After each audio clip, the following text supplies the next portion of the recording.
Olá, queridos, e nós aqui com a nossa segunda aula deste primeiro trimestre de 2026, com o tema Os Discípulos de Jesus Cristo. E aí, você conseguiu assistir a primeira aula? Se você conseguiu, você colocou um comentário lá para me ajudar, você compartilhou, senão ainda dá tempo, tá bom? Vamos lá, eu não sei trabalhar muito com vídeo, fazer vinhetas, essas coisas ainda. Eu sou meio antiquado ainda, meio atrasado. Então, ó, preciso mexer com o fundo aqui para ver se fica mais bonito esse fundo aqui. Colei um quadro lá, mas não ficou muito bom não. Vou mexer de novo aqui. Eu preciso da tua... Me dá uma dica, me dá uma ajuda aí. O que você acha que precisa? Porque o meu intuito, quer dizer, eu nem ligo para aparência. O que eu ligo mesmo é para que você aprenda a palavra de Deus. Então eu te convido para participar desta aula comigo. Você que talvez esteja passando aí pela primeira vez, você que nunca fez parte desta aula, você nunca fez parte deste canal Minuto Conselhos de Deus. Aqui tem um devocional, um bonequinho, todo dia de manhã, às 6 da manhã, ele tá aí com uma palavrinha de 1 minuto. E eu gostaria que você me ajudasse sempre aqui também. Falar até desse devocional aí, eu quero agradecer a minha esposa Bia, ela que tem formatado para mim, porque não tem dado tempo para mim, então eu só gravo o bonequinho com a voz aí, ela coloca o fundo, ela coloca a legenda aí. Bia, te amo, tá? Deus te abençoe muito. Vamos lá então? Vamos orar para a gente começar? Querido e maravilhoso Deus, obrigado, Senhor, por esta nova oportunidade de estarmos aqui, Senhor Deus meu, reunidos para aprender uma aula. Sei que o Espírito Santo, que é o nosso professor, ele foi o autor da Bíblia e ele vai nos ensinar e nos desvendar segredos para esta aula de hoje. Ajude-nos a entender a tua palavra. É o que te pedimos em nome de Jesus. Amém e amém. Vamos então, queridos, sem perca de tempo. A aula passada deu um pouquinho mais de 1 hora, essa aí eu quero tentar agilizar um pouquinho, então vamos lá. Revista Betel Adultos, dominical da Betel, né? O tema da nossa lição de hoje, como eu já até disse, mostrei ela aqui, os discípulos de Jesus Cristo, crescendo em maturidade espiritual e vivendo a missão até a eternidade com Jesus. A lição 2 será aplicada no dia 11 de janeiro de 2026 e o tema dessa lição, nós vamos trabalhar em cima de princípios bíblicos para a vida dos discípulos de Cristo. Princípios bíblicos para a minha e para a sua vida, que somos discípulos de Jesus. Então vamos lá, sem perca de tempo, nosso texto áureo. E tudo quanto fizerdes, fazei-o de todo o coração, como ao Senhor, e não aos homens. Colossenses 3:23. Texto lindo, maravilhoso. Queridos, na verdade esse texto aqui, ó, eu tenho ele até no rodapé dos meus e-mails. Os meus e-mails da empresa, os e-mails que eu tenho que mandar, sempre tem esse versículo embaixo lá. Tudo que fizer, não faça como se fosse pro teu dono, para esperar a recompensa dele, porque às vezes ele não vai te recompensar. O que você for fazer pro teu lar, pra tua família, pra tua esposa, pro teu marido, mas faça de todo o teu coração como se estivesse fazendo a Deus, sabendo que a recompensa vem dele. Ele vai ver você fazendo com amor, com carinho para as pessoas e ele vai te retribuir. Verdade aplicada. A vida do discípulo de Cristo em todas as áreas é norteada pelos princípios bíblicos e pela indispensável ajuda do Espírito Santo. Ou seja, não adianta eu decorar a Bíblia de ponta a ponta, saber todos os princípios bíblicos de cor, se eu não permito que o Espírito Santo me ajude, porque eu posso saber tudo, mas não praticar nada. Objetivos desta lição de hoje: compreender como aplicar os princípios cristãos na vida diária. Então olha a palavrinha importante aqui, ó, aplicar, ou seja, não adianta eu ser um estudioso de escola bíblica dominical, um frequentador de cultos de ensino, não adianta eu ser um teólogo, um técnico, não adianta eu ser nada se eu não praticar os princípios bíblicos. Se eu não praticar a palavra de Deus, é como uma casa construída na areia. Segundo objetivos: reconhecer a relevância dos padrões bíblicos na vida cotidiana. Terceiro, enfatizar que viver os valores cristãos conduz a um caminho de paz. Textos de referência, Filipenses 5, do 4 do 5, Filipenses capítulo 4, dos versículos 5 ao 9. Diz assim, ó: seja a vossa equidade notória a todos os homens, perto está o Senhor. Não estejais inquieto por coisa alguma, antes as vossas petições sejam em tudo conhecidas diante de Deus, pela oração e súplica, com ação de graças. 7. E a paz de Deus, que excede todo entendimento, guardará os vossos corações e os vossos sentimentos em Cristo Jesus. 8. Quanto ao mais, irmãos, tudo que é verdadeiro, tudo que é honesto, tudo que é justo, tudo que é puro, tudo que é amável, tudo que é de boa fama, se há alguma virtude e se há algum louvor, nisso pensai.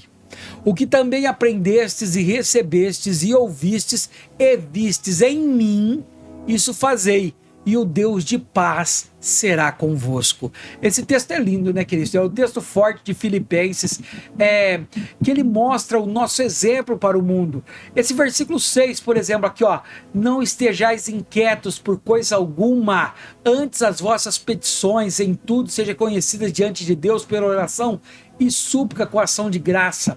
Queridos, um episódio há um pouco tempo atrás, faz poucos dias que eu completei 3 meses de casado. Poucos dias antes do nosso casamento, entraram na minha conta bancária e levaram todo o meu dinheiro, inclusive o especial. Tudo, me deixaram sem nada. Dinheiro do acerto da empresa, e eu sem emprego, e eu sem nada. Era o dinheiro que a gente tinha para fazer nossa viagem do lua de mel, para fazer as despesas de casa. Sabe, eu falei pro pastor, pedi oração para a igreja, mas eu continuei, queridos, descansando na paz do Senhor.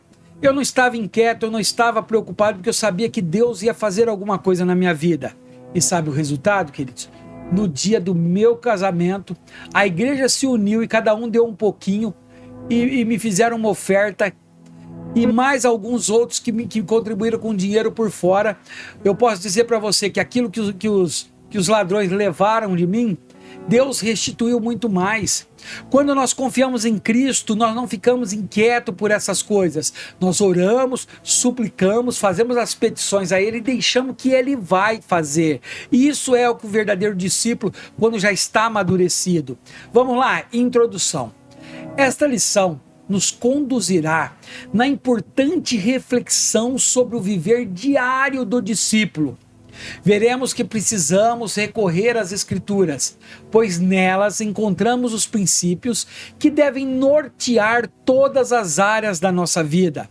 Precisamos também da ajuda do Espírito Santo, pois não basta conhecer os princípios, é preciso aplicá-los no dia a dia para a nossa contínua edificação e a glória de Deus. Então, olha só, queridos, o que nós temos que entender: se nós somos discípulos de Cristo, se nós aceitamos o Senhor Jesus como Senhor e Salvador da nossa vida, se nós nascemos de novo e somos uma nova criatura, a nossa conduta, ela toda tem que ser embasada agora nas Escrituras. Tudo agora na nossa vida tem que ser com base nas Escrituras. Ou seja, não adianta eu dizer que eu sou um seguidor de Cristo se eu não recorro às Escrituras. O meu manual de vida agora são as Escrituras, mas nunca apartado do Espírito Santo, porque não basta eu conhecer, não basta eu saber a letra, não basta eu saber todos os princípios, não basta eu saber as Escrituras de capa a capa. Se eu não aplicá-las no meu dia a dia, eu continuo vivendo a velha criatura. Há necessidade de recorrermos à Bíblia e ao Espírito Santo de Deus. Tópico 1: princípios bíblicos para um viver coerente. Viver segundo os valores cristãos é um compromisso do discípulo de Cristo, que deve aplicá-lo no seu dia a dia, de maneira a refletir o caráter de Jesus. Isso se manifesta em ações como praticar o amor ao próximo pelo serviço, manter uma vida de oração e estudo da palavra para tomar decisões alinhadas à vontade de Deus e cultivar as virtudes do fruto do Espírito nos relacionamentos. Então, olha, presta atenção. A maneira de refletir o caráter de Jesus, ou seja, isso se manifesta em quais ações? Praticar o amor ao próximo pelo serviço. Ou seja, dedicar o meu serviço, o que eu posso fazer para ajudar o meu próximo. Será que eu tenho alguma coisa, algum dom secular, algum dom fora o espiritual? Eu sou um pedreiro, eu sou um escritor, eu sou alguém. Eu posso fazer algum serviço para demonstrar amor ao meu próximo com as práticas que eu tenho? Eu tenho que manter uma vida de oração e estudo da palavra, senão eu não consigo tomar decisões alinhadas à vontade de Deus. Ou seja, se eu não conheço a palavra de Deus, como eu vou tomar decisões alinhadas com a vontade de Deus? A vontade de Deus está nas palavras de Deus. Como eu vou cultivar as virtudes do fruto do Espírito nos relacionamentos se eu não oro, se eu não leio palavras, se eu não tenho uma vida devocional? Como eu vou ter paz, mansidão, domínio próprio, benignidade, bondade, misericórdia? Eu preciso dessas ações. Sem essas ações eu não consigo viver uma vida coerente com o Evangelho. 1.1, estudar a palavra e meditar nela. Olha o primeiro tópico, ele já começa forte, hein? Estudar.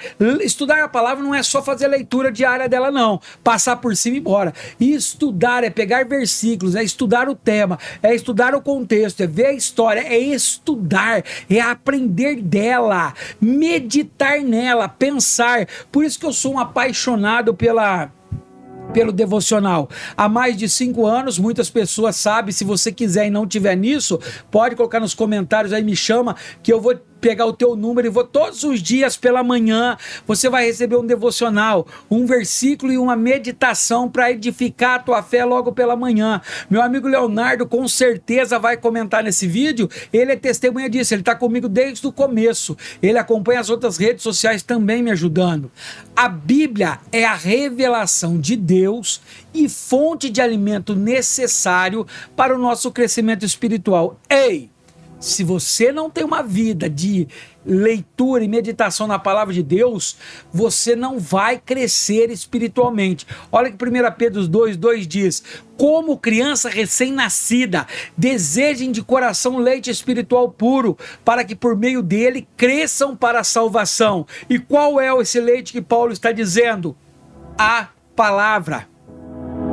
Ler e estudar as Escrituras, meditando nelas, ajuda o discípulo a conhecer a vontade de Deus e aplicá-la em sua vida diária. Então, olha o que faz isso. Ele ajuda a conhecer, primeiro, a vontade de Deus e aplicá-la em sua vida diária. E aplicar. Queridos, nem tudo que você faz para Deus, achando que é o que Deus quer, é a vontade de Deus. Prova disso, Saul, ele recebe uma ordem para que ele mate o rei, as ovelhas, os bois de determinado lugar que ele foi guerrear. Só que chegando lá, ele vê que os bois é bonito, as vacas é bonito, e ele traz esse boi e vaca, dizendo que era para o sacrifício de Deus. Deus destitui ele do trono e diz: eu não quero sacrifício, eu quero a obediência. Ou seja, muitas vezes você pode estar achando que Deus está querendo o que você está fazendo, mas você não conhece a vontade de Deus, você não medita na palavra, você não tem tempo de oração, você não lê as Escrituras. Cuidado para não se enganar. Cuidado. O salmista declarou que a palavra é lâmpada para os nossos pés e luz para o nosso caminho. Olha lá, a tua palavra é lâmpada que ilumine os meus passos e luz que clareie o meu caminho. Isso significa que ela guia o crente em sua jornada de fé. Ao dedicar tempo para ler, refletir e aplicar as Escrituras, o crente se aproxima de Deus, vive segundo os seus princípios e reflete a Cristo em suas atitudes. Costuma sempre dizer assim, querido, quando você for fazer algo, você estiver pensando em fazer algo, em retrucar, em brigar ou fazer qualquer outra coisa, pensa assim: o que Jesus faria no meu lugar? Tenta pensar nisso. Olha o que o bispo Abner Ferreira diz: O estudo e a prática da palavra sempre nos conduzirão a melhor desempenho de nossa missão. 2 Timóteo 2,15. Procure apresentar-se a Deus aprovado, como obreiro que não tem de que se envergonhar, que maneja corretamente a palavra da verdade. A Bíblia deve ser o alimento da vida diária. Da mesma forma que o corpo não pode subsistir sem alimento, da mesma forma que o meu corpo, ainda mais que ele é pequenininho, hein, não pode subsistir, existir, viver sem o alimento físico, a alma também não pode viver sem a palavra de Deus. Jeremias 15,16. Quando as tuas palavras foram encontradas, eu as comi. Elas são a minha alegria e o meu júbilo, pois pertenço a ti, Senhor Deus dos exércitos. Olha Mateus 4,4. Jesus respondeu: está escrito, nem só de pão viverá o homem, mas de toda palavra que procede da boca de Deus. 1 Pedro 2,2, que nós já vimos, como crianças recém-nascidas, desejem de coração o leite espiritual puro, que por meio dele cresçam para a salvação. Na leitura, meditação e estudo da palavra de Deus, encontramos as proteínas, vitaminas e energia necessárias para o nosso crescimento, amadurecimento espiritual e para a formação do caráter cristão. Hebreus 5:12-14 diz assim, ó: de fato, embora a esta altura já devessem ser mestres, vocês precisam de alguém que lhes ensine novamente os princípios elementares da palavra de Deus. Estão precisando de leite, não de alimento sólido. Quem se alimenta de leite ainda é criança e não tem experiência no ensino da justiça. Mas o alimento sólido é para os adultos, quais pelo exercício constante tornaram-se aptos a discernir tanto o bem quanto o mal. O bom apetite pela Bíblia é sinal de saúde espiritual. Presta atenção nisso aqui, ó. Quer saber se você está saudável espiritualmente? O maior sinal disso aqui é o apetite pela Bíblia. Se você tem fome em ler, em meditar na palavra de Deus, em buscar coisas de Deus, a sua saúde espiritual está top. Se você não tem fome, cuidado. 1.1. Amar o próximo. Amar o próximo, conforme ensinado por Jesus em Mateus 22:39. E o segundo é semelhante a ele: ame ao teu próximo como a si mesmo. É o princípio central da vida cristã, que reflete o coração de Deus e a essência de uma nova criatura em Cristo. Na prática, isso significa demonstrar amor genuíno e altruísta por meio de ações corretas, como oferecer ajuda a quem precisa, perdoar ofensas, ouvir com empatia ou compartilhar recursos com generosidade. Presta atenção, queridos. Olha uma demonstração para Deus, que Deus ele retribui. Quando você oferece ajuda a quem precisa. Muitas vezes nós fugimos de ajudar os outros e aí nós ficamos colocando empecilhos. Ah, mas eu não vou levar uma cesta básica porque aquele cara não trabalha, é um vagabundo. Ah, eu não vou fazer isso porque aquela mulher não trata das crianças direito, então ela que se vira com seus filhos. Queridos, oferecer ajuda a quem precisa, não é a quem merece, é a quem precisa. Perdoar ofensas, não importa se você está certo ou errado, o importante é perdoar. Dizem já que você ficar odiando a pessoa é como se você tomasse remédio, tomasse veneno para matar outra pessoa. O envenenado será você. Ouvir com empatia, sem julgamentos, ou compartilhar recursos com generosidade. Você tem, o teu bolso está cheio, você não é capaz, você tira uma moedinha, você dá uma esmola, você não é capaz de comprar uma marmita e você tem condições. Essas atitudes não se limitam a amigos e familiares, mas se estende a todos, testemunhando a graça de Deus no mundo. Lucas 14, versículo 13 e 14 diz assim, ó: mas quando der um banquete, convide os pobres, os aleijados, os mancos e os cegos. Feliz será você, porque estes não têm como retribuir. A sua recompensa virá na ressurreição dos justos.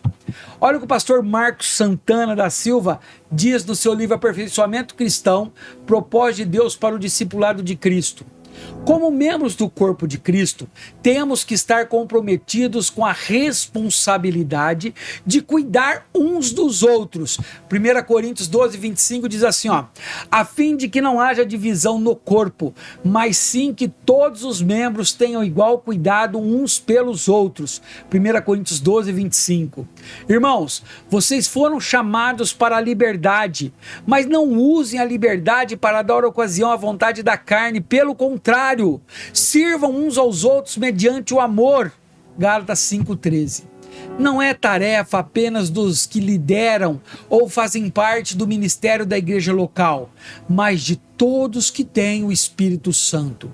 Assim a edificação, o crescimento e o Senhor Deus é glorificado. 1.3. A transformação pelo Espírito Santo. O crescimento espiritual não é um esforço apenas humano, mas uma obra do Espírito Santo que transforma o discípulo à imagem de Cristo. Por isso, queridos, a necessidade de sermos nova criatura, de não pecarmos, porque nós precisamos do Espírito Santo de Deus que habita em nós, que no dia em que nós nos confessamos os pecados, arrependemos os pecados e não pecamos mais, o Espírito Santo vem e habita em nós, nos tornamos templos do Espírito, mas o Espírito Santo não habita em templo sujo, em pessoas que vivem em pecado. Por isso a necessidade de se arrepender, se purificar, e aí a sua imagem vai sendo transformada de glória em glória na imagem e semelhança de Cristo. Permitir que o Espírito Santo guie os nossos pensamentos, decisões e ações é fundamental para nos submetermos a Deus e seus princípios.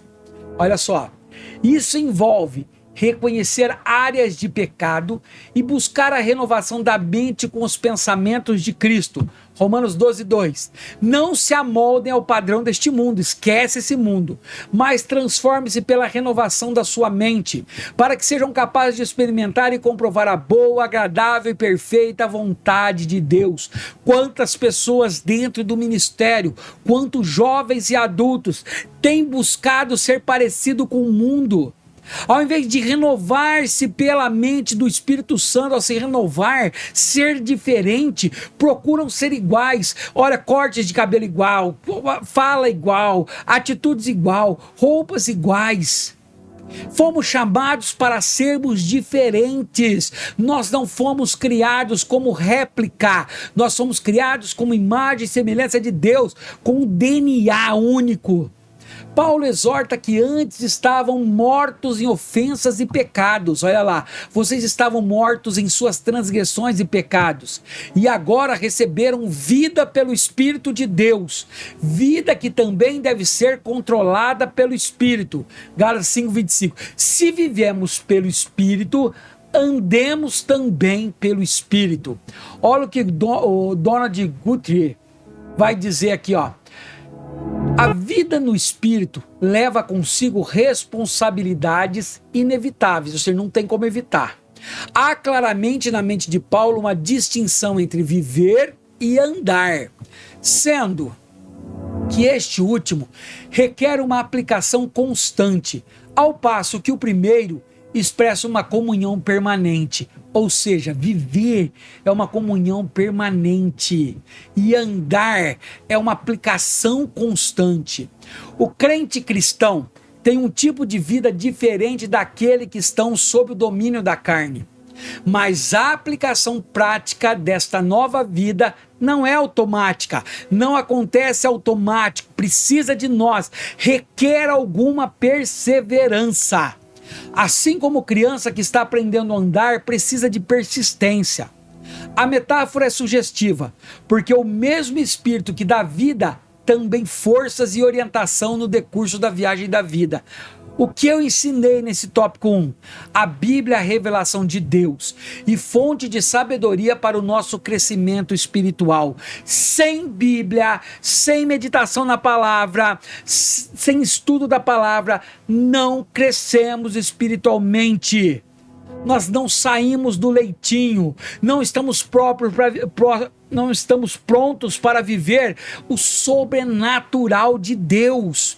Conseguiu entender nesse primeiro tópico a necessidade, queridos, de nós aprendermos da palavra, de estudar a palavra, de praticá-la, de aplicá-la, de ter amor ao próximo, de estar ali ligados com Deus?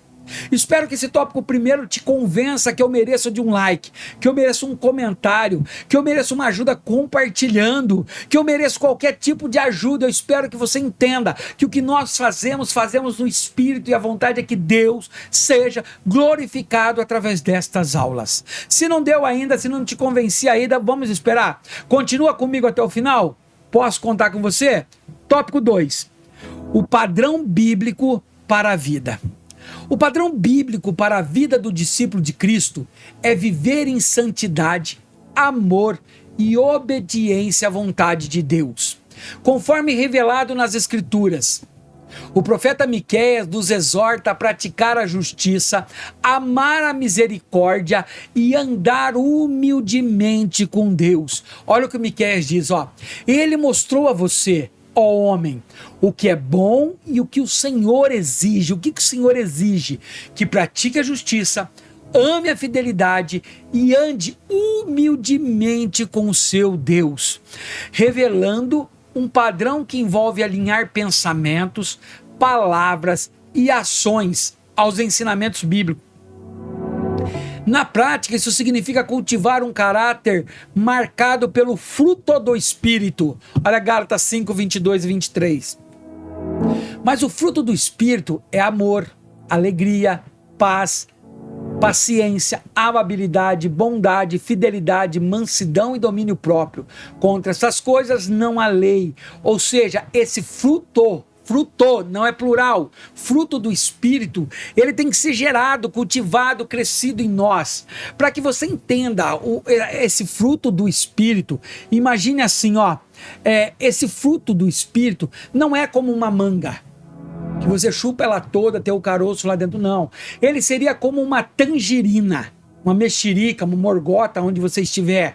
Ou seja, ele é um único fruto, dividido em vários gomos.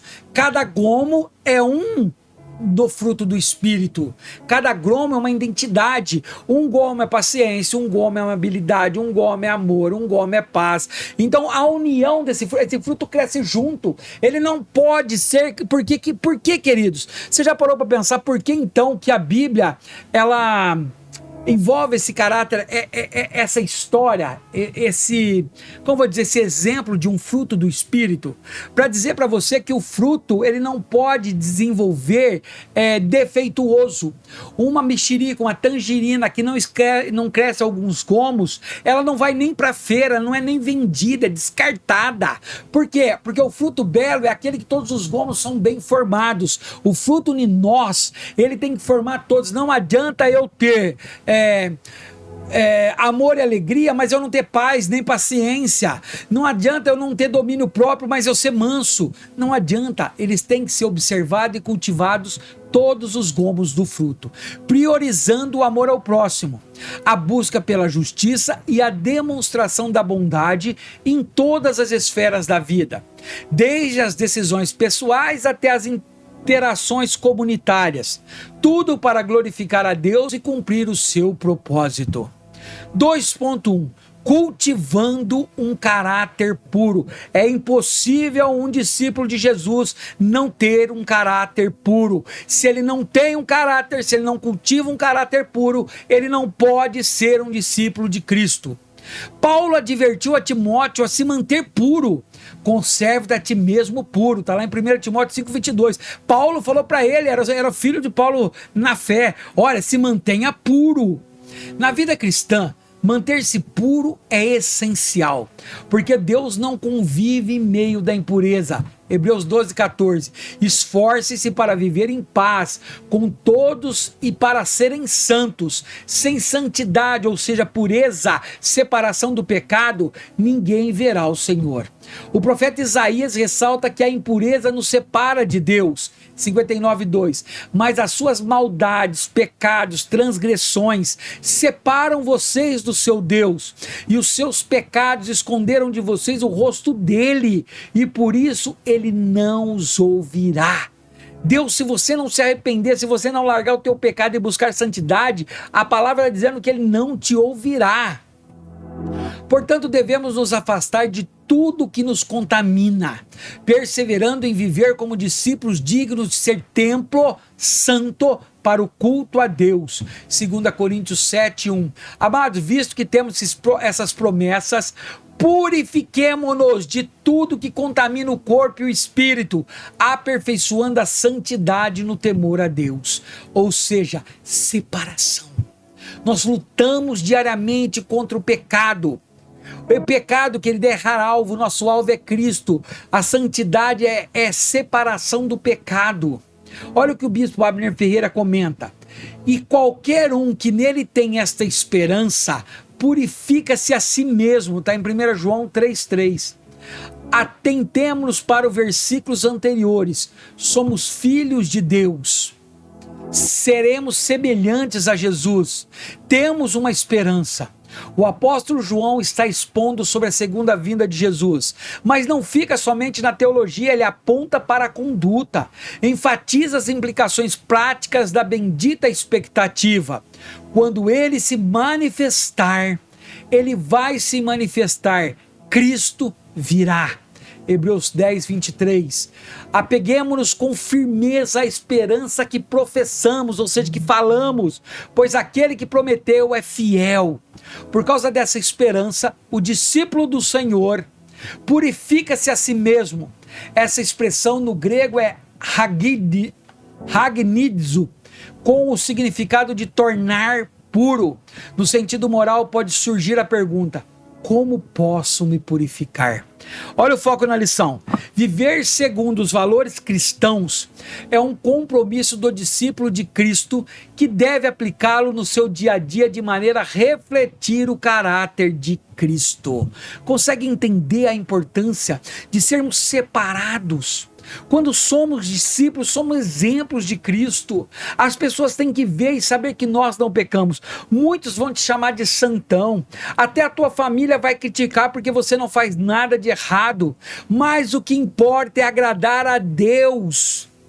2.2. Resistindo às tentações. A palavra mesmo diz assim, resistir ao diabo e ele fugirá de você. O Espírito Santo capacita o cristão para resistir às tentações e ao pecado. Olha 1 Coríntios 10:13, que texto lindo. Não sobreveio a vocês tentação que não fosse comum aos homens, ou seja, qualquer um é tentado. E Deus é fiel. Ele não vai permitir que você seja tentado além do que você pode suportar.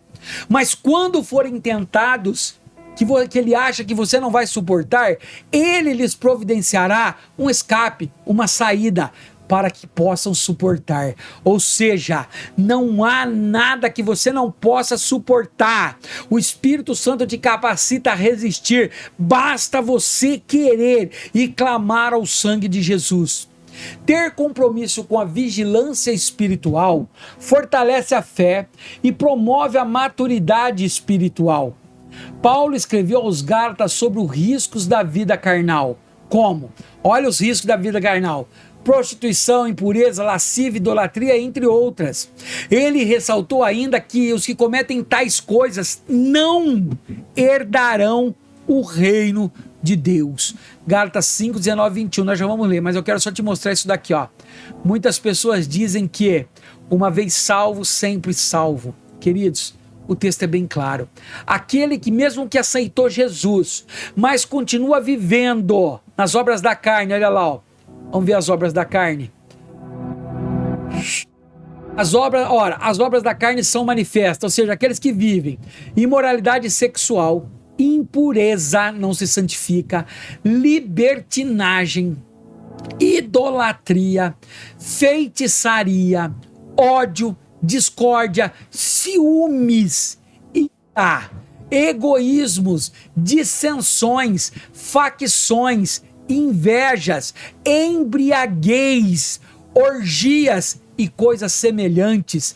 Eu os advirto, como antes já adverti, que os que praticam essas coisas não herdarão o reino de Deus. Então olha, queridos, você pode ser um cristão, às vezes na tua igreja eles pregam que você pode beber, mas o texto está dizendo que se você embriagar, se você tomar um pouquinho a mais do teu normal, se você embriagar, você não herda o reino de Deus, está escrito aqui. Então muitos acham que o homossexual não herdará o reino de Deus, o pedófilo não herdará o reino de Deus, o mentiroso não herdará. Não herdarão, querido, isso é bíblico, tudo bem, mas o bêbado também não herdará o reino de Deus, mas o invejoso também não, mas o ciumento também não, o egoísta, o feiticeiro, o que vê cartas não vai herdar. Nós temos que entender isso. É impossível um discípulo de Deus, um discípulo de Cristo, viver com essas coisas na vida. Diante de tamanha gravidade, devemos nos buscar encher do Espírito e viver em constante santificação. Olha o que o bispo Abner Ferreira diz: na verdade, precisamos não só nos afastar do mal, mas abster-nos de toda aparência do mal. Afaste-se de toda forma do mal. 1 Tessalonicenses 5:22. Porque qualquer forma vai te atrair, vai te tirar da presença de Deus.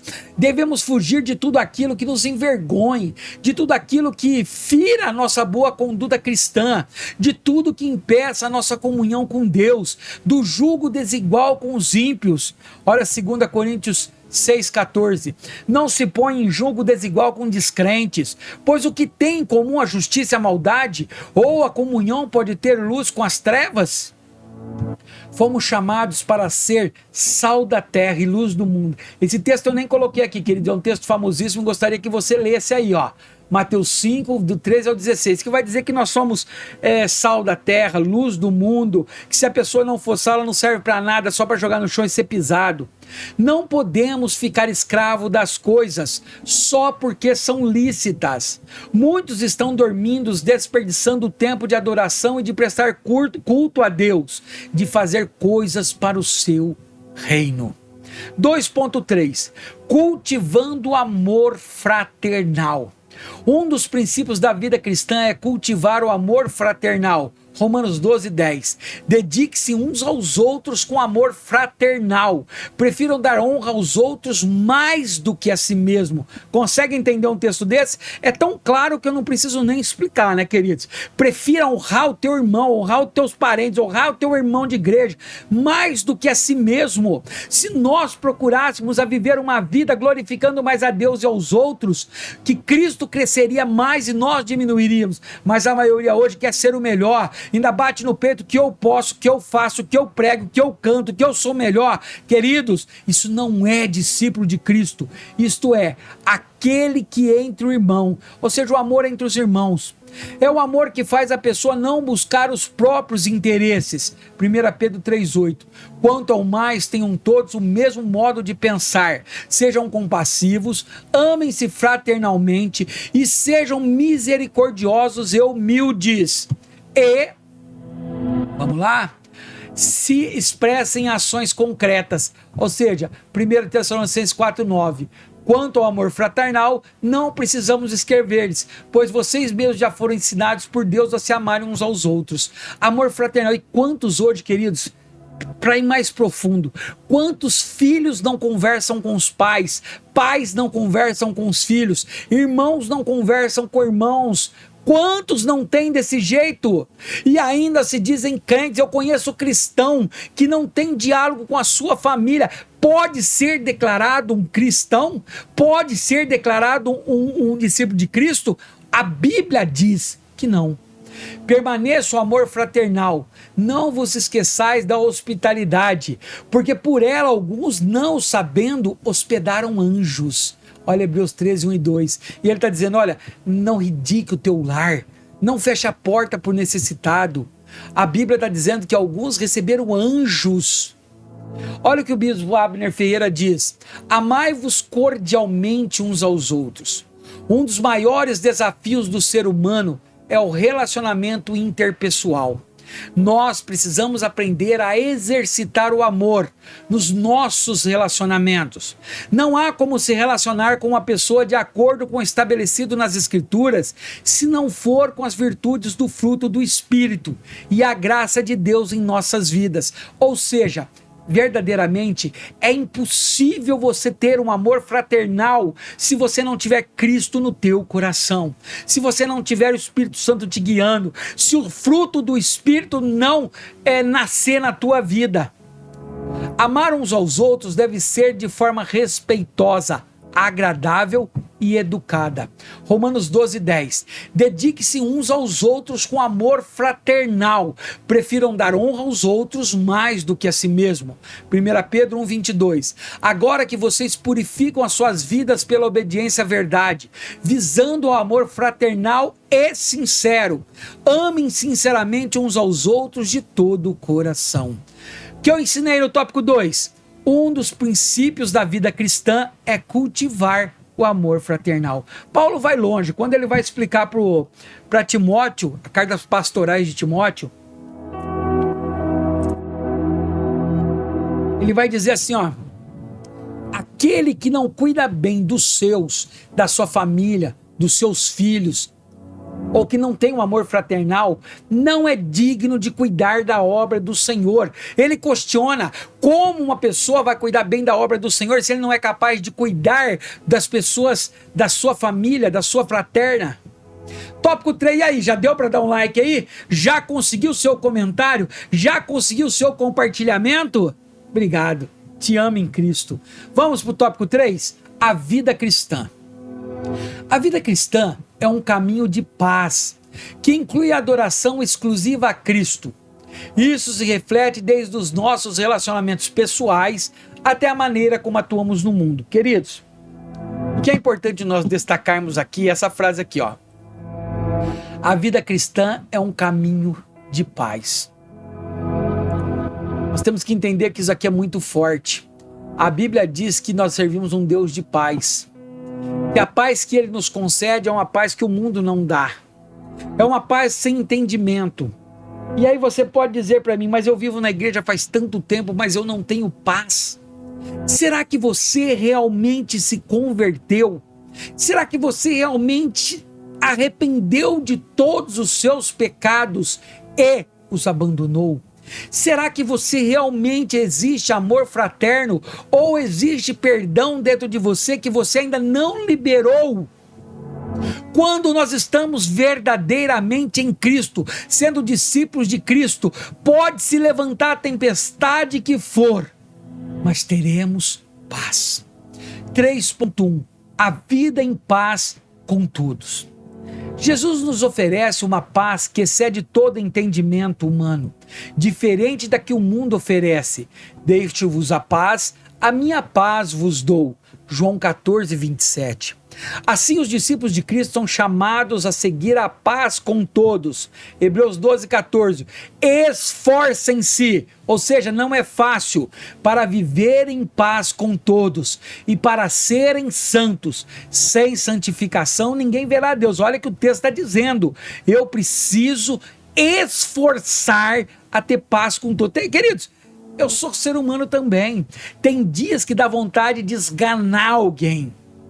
Mas como servos de Cristo, nós temos que ter paz, e essa paz ela excede o entendimento. As pessoas vão entender e falar assim, por que aquele cara trata tão mal ele, tenta brigar e ele continua amando o cara? Porque a paz que tem em nós, ela excede o entendimento de todo ser humano. Ou seja, viver harmoniosamente com todos que nos cercam diariamente. Essa paz habita em nosso interior e nos acompanha por onde andarmos.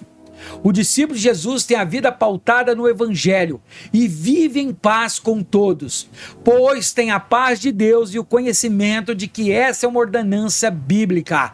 Romanos 12:18. Façam todo o possível para viver em paz com todos. Vamos lá?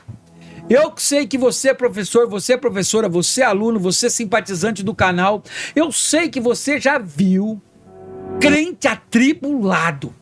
Que as pessoas chegam e falam assim: nossa, não suporto aquele crente, ele entra aqui só para brigar, ele trata mal todo mundo, ele quer ser o melhor, ele é mal educado, ele faz dívida e não pode ser cobrado porque ele não paga. Eu acredito que você já viu, e aí eu volto a te indagar: é um verdadeiro discípulo de Cristo? É um verdadeiro cristão? Foi transformado? Ele leva paz nos ambientes ou ele leva guerra e inferno? Isso era para que nós nos refletimos, querido, é para que nós aprendamos. Olha o que o bispo Abner Ferreira, no Sermão do Monte, a ética, os valores e a relevância dos ensinos de Jesus Cristo, ele comenta: cada cristão, de acordo com essa bem-aventurança, tem de ser um pacificador, tanto na igreja quanto na sociedade. Ele tem que levar a paz, ele não atiça a briga, ele leva a calmaria. O pacificador é aquele que faz com que a paz aconteça. A pacificação é uma obra divina, pois a paz significa reconciliação, e Deus é o autor da paz e da reconciliação. Notemos que a bênção atribuída aos pacificadores é que eles serão chamados filhos de Deus, exatamente porque estão procurando seguir o exemplo de seu mestre e pai. 2 Coríntios 5, 18 e 19 diz assim: tudo isso provém de Deus, que nos reconciliou consigo mesmo por meio de Cristo e nos deu o ministério da reconciliação. Ou seja, que Deus em Cristo estava reconciliando consigo o mundo, não lançando em conta os pecados dos homens, e nos confiou a mensagem da reconciliação. Queridos, isso é ser discípulo. O discípulo não leva guerra, o discípulo não leva briga, o discípulo leva oração, o discípulo leva a palavra de Deus, o discípulo leva amor, o discípulo não leva julgamento, o discípulo leva ombro, o discípulo leva ouvidos, o discípulo leva conselhos verdadeiros. Olha quantas coisas nós temos que ver e aprender, por isso seria bom que todos estudassem estas revistas da escola bíblica. Olha o foco na lição. O padrão bíblico para a vida do discípulo de Cristo é viver em santidade, amor e obediência à vontade de Deus, conforme revelados nas Escrituras. Então, o verdadeiro discípulo, ele vive separado do pecado, ele vive em amor e ele vive em obediência à vontade de Deus, conforme as Escrituras são reveladas. 3.2. A vida vitoriosa. A vida cristã vitoriosa é marcada por uma fé inabalável em Deus, que guia o crente a superar desafios e a viver em plenitude espiritual. É um caminho de confiança na graça divina, no qual a oração, a leitura da palavra e a obediência aos princípios fortalecem o coração para enfrentar provações com coragem e esperança. Lucas 18, 27, respondeu Jesus: o que é impossível para os homens é possível para Deus. Ou seja, o caminho é um caminho de confiança na graça divina, na qual a oração, a leitura e a obediência aos princípios bíblicos fortalece o coração para enfrentar as provações com coragem e esperança. Lembra que nós vimos agora há pouco atrás ali? Que uma das características que a minha vida espiritual esteja boa, saudável, é que eu tenho a necessidade de ler a Bíblia, de orar, de ter meditação na palavra. Então muitas vezes nós enfrentamos lutas e provações e caímos e sofremos e não temos paz, porque nós não temos vivido, não temos alimentado a nossa alma com a palavra, com a meditação, com oração. Esse é um princípio da vontade de Deus. Essa vitória não significa ausência de dificuldade, ou seja, sempre vamos ter dificuldade, mas, tem um mas aqui, a certeza de que em Cristo o crente encontra propósito, paz e força para perseverar, refletindo o amor e a verdade de Deus em todas as áreas da vida. Tem pessoas, queridos, que deixam de acreditar em Deus porque ele não recebeu o milagre, porque ele não recebeu o que ele esperava, porque aquilo que ele fez em troca ele não recebeu, então por isso ele abandona Cristo, ou seja, ele nunca foi de Cristo. O Abner Ferreira, no seu livro Transformando as Adversidades em Cenários de Milagres e Vitórias, ele diz assim, ó: tempos difíceis a humanidade tem atravessado na face da terra. Guerras, perseguições, pandemias, crises financeiras, desemprego, fome, catástrofes, egocentrismo e desamor. E em meio a tantas adversidades encontra-se inserida a Igreja do Senhor, que tem que fazer a diferença. Mas seria possível o cristão, em meio às crises, conquistar vitórias? A Bíblia traz um vasto compêndio de homens e mulheres que atravessaram crises em diversos âmbitos da vida, mas que diante de todas elas reconheceram a soberania, o cuidado de Deus e decidiram confiar unicamente no Senhor. E eu posso te dizer mais, se você voltar a procurar no meu canal aqui, a lição passada, o trimestre passado, 2025, o último, era homens e mulheres virtuosos que passaram por provações, mas confiando em Deus, vivendo na obediência de Deus, venceram e foram honrados. Você só será honrado, honrada, se passar em santidade, se passar em oração, se passar com fé, com paz as tribulações. Último tópico, 3.3, subtópico, né? A vida de adorador. Agora, depois de tudo que nós vimos aqui, só nos resta uma coisa: viver de adoração. Para isso somos discípulos de Cristo. Deus criou o homem para que o adorasse. João 4:24. Deus é espírito e é necessário que os seus adoradores o adorem em espírito e em verdade. A adoração é um princípio da vida cristã que envolve louvor, oração e obediência, independentemente das circunstâncias. É um chamado para viver em comunhão íntima com o Criador, reconhecendo sua soberania e amor em todos os momentos, seja na alegria ou na adversidade. O adorador busca refletir a glória de Deus em seus pensamentos, ações e palavras, como está escrito em João 4:23. No entanto, está chegando a hora, de fato, já chegou, em que os verdadeiros adoradores adorarão o Pai em espírito e em verdade. São esses adoradores que o Pai procura. Olha o que o bispo Abner Ferreira diz para terminar. O Senhor não se entusiasma com coreografias ou expressões externas que não partem do coração. Ser verdadeiro adorador vai além de cantar, de entoar louvores, de levantar as mãos, de glorificar ou outra forma. Mas é um estilo de vida e não algo momentâneo. É uma vida exemplar, digna de ser copiada. Não podemos viver só de momentos de adoração, mas uma adoração diária, contínua e constante. Vai além da forma e do lugar onde chega. É reconhecido como verdadeiro. O que eu ensinei no tópico 3? O adorador busca refletir a glória de Deus em seus pensamentos, ações e palavras. Conclusão.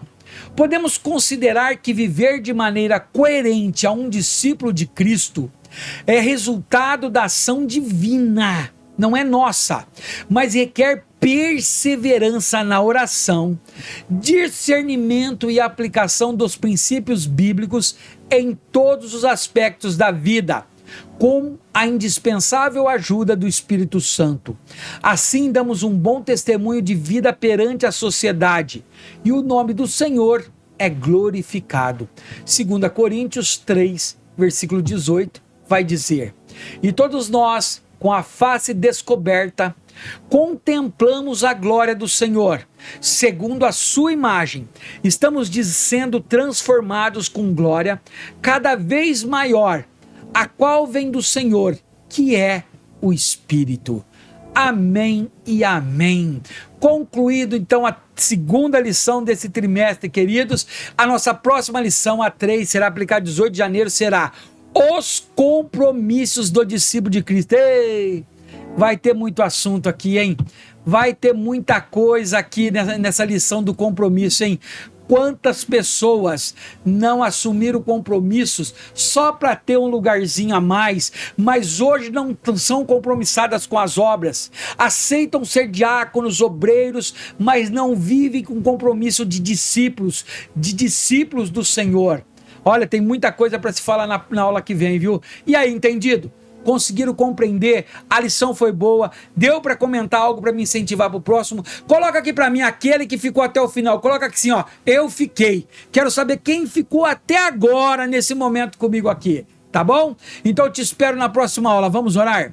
Querido Deus, maravilhoso Papai, obrigado mais uma vez por esta aula maravilhosa. Que o Senhor venha nos abençoar, que essa palavra venha falar em nosso coração, que nós possamos aprender tudo que nós ouvimos hoje e colocar em prática, Papai. Que nós possamos amar com amor fraternal, que nós possamos perdoar, que nós possamos ler a Tua palavra, aprender a meditar nela, crescermos espiritualmente, que nós possamos, Senhor, levar o Teu nome em todos os lugares, que as pessoas ao ver-nos, ó Pai, possam contemplar a Tua glória, dizendo que somos, Senhor Deus meu, imitadores de Ti, Cristo.